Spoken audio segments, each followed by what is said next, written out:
안녕하세요. 사랑하는 나그네교회 교회 여러분, 그리고 주의 말씀을 같이 읽어가는 그리스도 안의 형제 자매된 교회 여러분, 오늘 우리가 살필 주의 말씀은 요한복음 4장의 말씀입니다. 우리는 요한복음 3장에서 예수님께서 세를 베푸시다라는 사실을 읽었고요. 그리고 요한도 세례를 베풀었다, 이렇게 된, 그래서 예수님과 세례가, 요한이 각각 세례를 베푼 사건이 나옵니다. 근데 오늘 4장 1절은 이렇게 시작하죠. 예수께서 제자를 삼고 세례를 베푸시는 것이 요한보다 많다는 말을 바리새인들이 들은 줄을 주께서 아신지라. 2절은 이제 예수께서 친히 세례를 베푸신 것이 아니요 제자들이 베푼 것이라.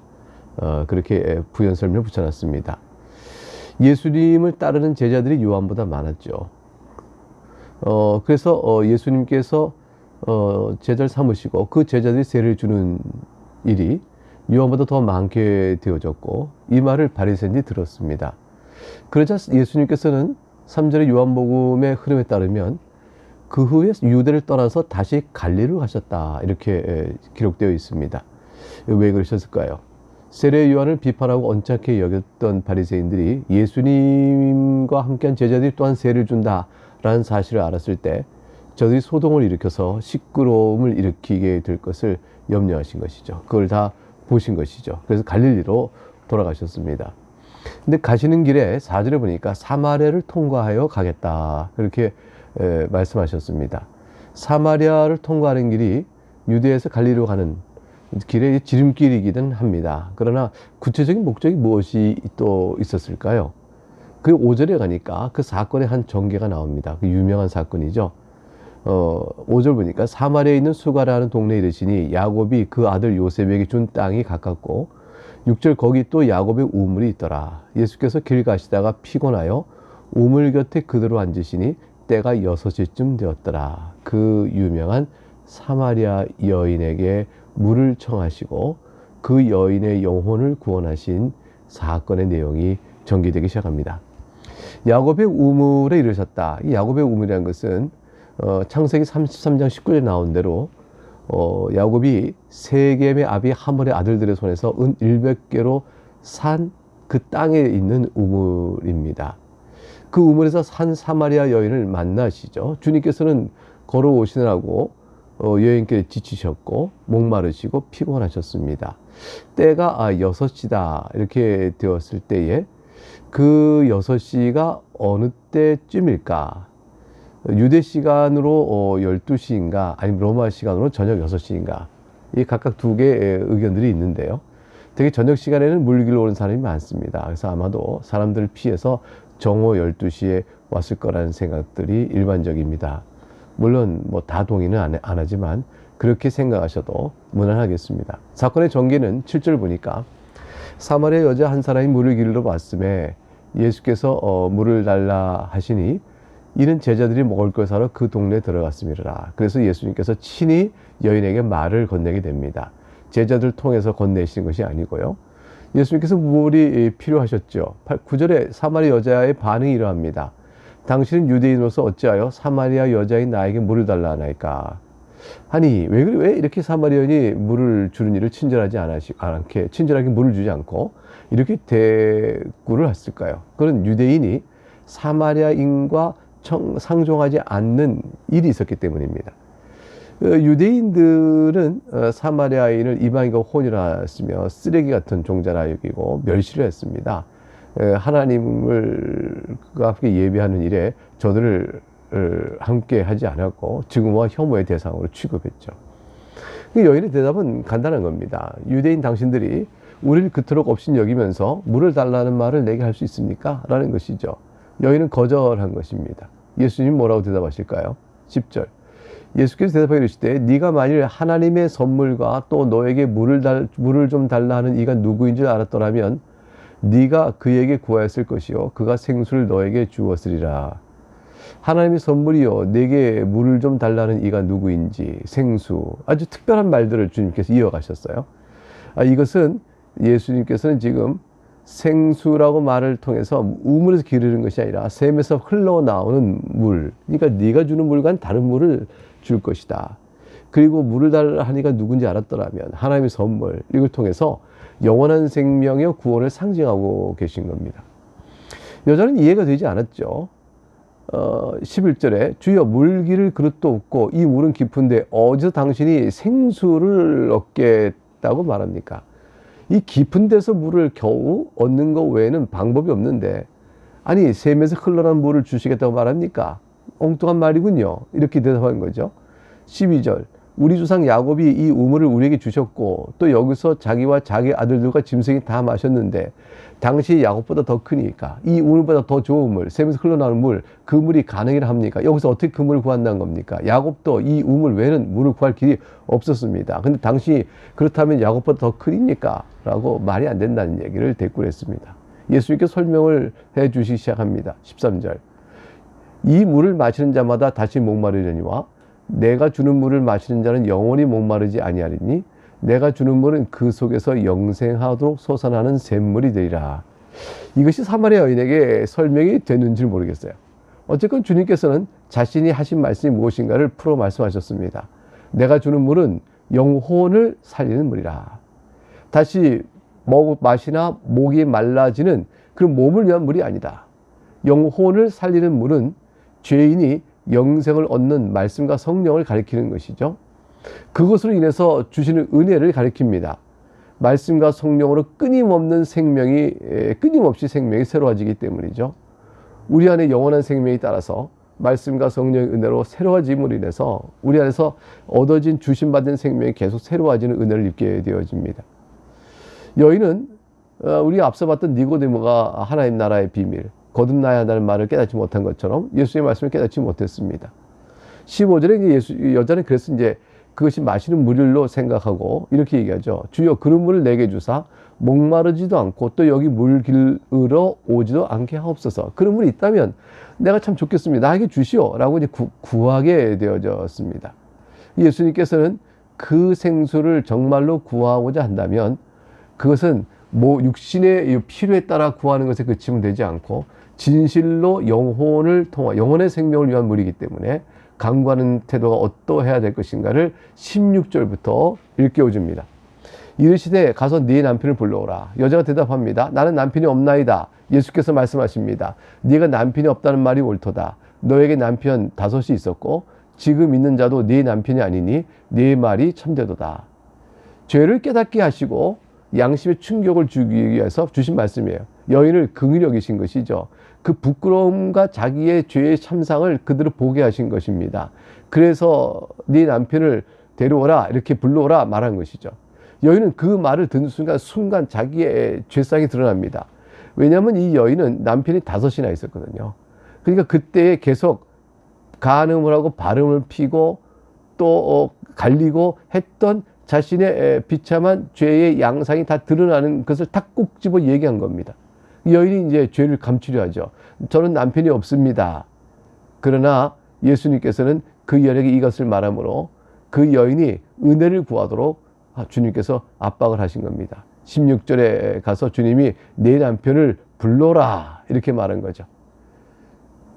그리고 18절에 가서 그 여인의 말을 듣고 너에게 남편이 5이 있었고 지금 있는 자도 너의 남편이 아니니 남편이 없다는 내 말이 맞긴 맞구나 이렇게까지 말씀하셨어요. 그 여인의 마음속에 있는 그 죄상, 감추는 죄상을 그냥 바닥까지 다 드러낸 것입니다. 이 말을 듣고 났을 때 이 여인이 화를 내고 뭐예요 당신 같은 사람은 뭔데 이렇게 하면서 화를 내거나 대지 않고 하나님의 긍휼의 은혜가 있어 여인은 변화가 시작됩니다. 그 변화가 있어서 19절에 반응이 이렇게 나오죠. 여자가 이르되 주여 내가 보니 선지자로소이다. 이것은 정말 생명 얻는 반응이에요. 예수님이 도대체 누구십니까? 라는 것으로 초점이 바뀌어졌습니다. 자기의 수치를 단번에 지적해 드러내고 마음속에 숨은 죄까지 다 드러내고 알려지지 않은 죄를 다 알아버리는 이분은 도대체 누구실까? 예수님은 선지자이십니까? 자기 죄를 드러내니 얼마나 충격이 커서 이 말을 하게 됐을까요? 하나님께서 보내신 선지자임을 인정하고 나아갔습니다. 두 번째 방은 이것이었죠. 우리 조상들은 이 산에서 예배하였는데 당신들의 말은 예배할 곳이 예루살렘에 있다 하더이다. 좀 엉뚱한 말로 넘어갔어요. 이 여인은 자신의 죄를 드러낸 선지자, 하나님께서 보신 선지자라는 사실의 충격에 이어서 이 선지자가 어떤 선지자인가를 알고자 했습니다. 그래서 하나님이 보내신 선지자 가운데서 그가 그리스도이시라면 그 선지자가 단순한 선지자가 아니요, 만일 이분이 그리스도이실까? 라는 생각으로 이어져 가면서 이 질문을 던진 거예요. 이 산에서 예배했는데 유대인들은 예루살렘에서 예배한다고 말합니다. 이 문제 제기를 한 거죠. 이것은 그 당시 있었던 중요한 문제였어요. 왜냐하면 사마리아인들은 자신들이 섬기는 사마리아에 있는 그리심산이 예루살렘 성전보다 더 우월하다고 주장했고, 유대인들은 무슨 소리냐, 예루살렘에 있는 솔로몬 성전에서 예배하는 것이 더 우월하다, 예루살렘이 우월하다, 이렇게 서로 대립이 되어졌죠. 물론 지금은 솔로몬 성전은 없습니다. 헤롯이 지금 성전을 짓고 있는 때죠. 어찌됐건 예루살렘이냐 아니면 그리심산에 있는, 사마리아 땅에 있는 그리심산에 있는 성전이냐, 이 두 개 가지고 어디서 예배를 드리냐고 서로 다툼이 있었습니다. 그런데 이 다툼의 근본적 해결은 그리스도께서 오실 때라야 해결될 것이다 라고 생각했던 겁니다. 그러니 이 여인은 충격을 받고 당신이 그리스도입니까? 이라면 이 문제의 답을 해보소 라고 묻고 있는 것과 같은 것이죠. 21절에 예수님께서 이렇게 말씀하십니다. 여자여, 내 말을 믿으라. 이 산에서도 말고 예루살렘에서도 말고 너희가 아버지께 예배할 때의 때가 이르리라. 얼마나 중요한 사실이면 내 말을 잘 들으라 하고 말씀하시면 이를까요? 아버지께 예배할 때가 이를 것이다. 그때가 되면 이 산이요, 예루살렘이요, 그리심산이요, 이렇게 다툴 일이 없어진다는 거예요. 중요한 건 뭐냐면 예배할 때가 예배할 때 어떻게 예배해야 되는가, 예배의 실체를 아는 것이 더욱더 중요하다는 사실을 일깨워 줍니다. 그것은 그래서 22절에 가니까 너희는 알지 못한 것을 예배하고 우리는 아는 것을 예배하노니 이는 구원이 유대인에게서 남이라. 사마리아의 예배는 잘못된 것이었죠. 모양만 흉내내고, 그리고 금송아지를 놓고 하나님이라 일컬어서 예배하는 등, 저들은 실제로 예배의 원리와 영적인 교훈에 합당하게 예배하지 않고 종교적 의식에 따라 예배했을 뿐입니다. 그래서 저들이 그리심산에다 성전을 지은 것도 신학적 근거가 없을 뿐 아니라 그 형식도 왜곡됐고 내용조차 잘못 알고 있었기 때문에 예수님께서는 예루살렘 성전이건 그리스 성전이건 이 장소가 중요한 것이 아니고 참된 예배가 중요한데, 참된 예배 원리는 유대인을 통해서 알려주신 바 되었으므로 유대인을 통해서 주어진 교훈의 뜻들을 바로 알 때 합당한 예배를 드릴 수 있다는 사실을 말해 주십니다. 그 유대인을 통해 계시한 바 된 합당한 예배, 구원이 유대에서 나온다라는 말씀으로 주신 바 된 그 교훈의 참된 내용은 무엇을 가리킬까요? 바로 예수 그리스도를 가리킨 것입니다. 왜냐하면 그것은 다 구약에 주신 것은 다 그림자거든요. 이 실체이신 그리스도가 오실 때 저들이 참된 예배를 드릴 수 있는 은혜를 입게 된다라고 말씀하시죠. 그 23절에 아버지께 참되게 예배하는 자들은 영과 진리로 예배할 때가 오나니 곧 이때라. 아버지께서는 자기에게 이렇게 예배하는 자를 찾으시느니라. 24절, 하나님은 영이시니 예배하는 자가 영과 진리로 예배할지니라고 말씀해 주셨습니다. 영으로 예배한다는 것은 물체적인 것을 따라서 이곳이냐 저곳이냐 장소에 따라 예배가 달라지는 그런 예배가 아니라는 것이고요. 진리로 예배한다는 것은 유대인에게 이미 밝히신 바 된 계시의 말씀의 교훈에 따라 하는 것이죠. 말씀 자체가 역사하여 영으로 예배드리는 예배가 된다는 사실을 우리에게 일깨워 줍니다. 자, 이렇게 사마리아 여인의 인생을 훤히 들여다보시는 이 낯선 유대인에게서 사마리아 여인은 충격을 받았습니다. 자신이 질문한 것에 대한 답을 한다면 그리스도일 것이라 생각했던 이 여인은 25절에 이렇게 말하죠. 여자가 이르되 메시아 곧 그리스도라 하는 이가 오실 줄 내가 아노니 그가 오시면 모든 것을 우리에게 알려주시리다. 이미 들었는데 이 들은 다음에 너무 충격받아서 그리스도께서 오시면 이걸 알려주시나 했는데 당신이 그 말을 하시니 당신이 그리스도이십니까? 라고 묻는 거죠. 그래서 26절에 예수님께서 너에게 말하는 내가 바로 그라 이렇게 말씀하셨습니다. 그때 이제 27째 제자들이 찾아왔어요. 돌아왔습니다. 제자들이 돌아와서 예수께서 여자와 말씀하신 것을 이상히 여겼으나 무엇을 구하시나이까? 어찌하여 그와 말씀하시니까 묻는 자가 없더라. 분위기가 심상치 않았습니다. 여자는 이제 28절에 물동이를 버려두고 동네로 막 들어갑니다. 그 사람들에게 이릅니다. 내가 행한 모든 일을 내게 말한 사람을 와서 보라. 이는 그리스도가 아니냐 하니. 여자는 수치와 사람들 피했던 모든 일들을 다 버려버리고 동네 사람들에게 예수 그리스도를 증언하게 되어졌습니다. 그 말을 들은 사마리아 여인의 마을 사람들은 다 어떤 반응을 보였을까요? 30절 놀라운 반응이 있죠. 그들이 동네에서 나와서 예수께 오더라. 영적 추수의 그 상황이 벌어진 겁니다. 부흥이 일어난 거예요. 그때 사마리아 마을에 부흥의 역사가 일어난 것이죠. 31절 그 상황을 놓고 제자들이 이제 청하여 이르되 랍비여 잡소서. 양식을 구하러 왔던 제자들이 이제 주님께 양식을 권하니까 주님은 그 상황과 맞물려서 교훈을 전하십니다. 32절 내게는 너희가 알지 못하는 먹을 양식이 있느니라. 제자들이 말합니다. 누가 잡수실 걸 갖다 드렸나? 우리가 먹을 것이 없어서 양식 사러 갔다 온 사이에 또 누가 와서 드렸나? 이렇게 수군댔습니다. 34절 예수님께서 이르시죠. 나의 양식은 나를 보내신 이의 뜻을 행하며 그의 일을 온전히 이루는 것이니라. 사마리아 여인이 구원받는 일, 복음을 증언하여 그 마을이 변화되는 일, 이 귀한 역사가 예수님께서 이 땅에 오신 참된 이유임을 드러내셨습니다. 이 요한복음 6장에 가게 되면 나를 보내신 뜻은 내게 주신 자 중에 내가 하나도 잃어버리지 아니하고 마지막 날에 다시 살리는 이것이냐 이렇게 말씀하신 내용 속에서 확인되고 있죠. 그리고 이제 사마리아 마을 사람들이 다 예수를 믿고 나오는 그 변화 사건을 보면서 예수님은 추수할 때가 되었다라는 그 유명한 교훈을 35절 38절에 제자들에게 일러주십니다. 읽어보겠습니다. 너희는 넉 달이 지나야 추수할 때가 이르겠다 하지 아니하느냐. 그러나 나는 너희에게 이르노니 너희 눈을 들어 밭을 봐라. 희어져 추수하게 되었도다.